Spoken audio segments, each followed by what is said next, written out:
Հայաստանաբնակ եզիներն այսօր արտգործնախարարության մոտ էին եւ պահանջում էին միջնորդել իրենց ազգակից գործարարին Հայաստան տեղափոխելու համար։ Գործարար Մերա Բալոյանը, ով Հայաստանի Հանրապետության քաղաքացի է, 2010 թվականին Ուկրաինայում դատապարտվել է ցմահ ազատազրկման իր գործընկերոջ սպանությունը պատվիրելու համար։ Մինիստրները փող են Ուկրաինային, փող են վեկալու Տարգովի ցենտրի համար,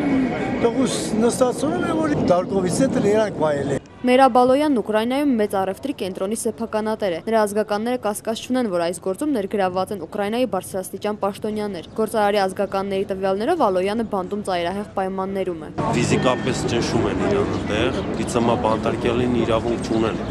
Դա անգամ մատով կպել, բայց հասկաներով մտնում են ծեծում են դուրս են գալի։ Մերաբի գործով զբաղվող իրավապաշտպանները նույնպես համոզված են, որ նա անմեղ է, իսկ նրան մեղավոր ճանաչելու համար Ուկրաինայի առաջին ատյանի դատարանը բավարար ապացույցներ չի ունեցել։ Նրանց ունեցած տվյալներով այսօր Ուկրաինայում վտանգի է ենթարկվում ցանկացած մարդ, ով փորձում է պաշտպանել Ալոյանի շահերը։ Մի լրագրող, որը զբաղվել է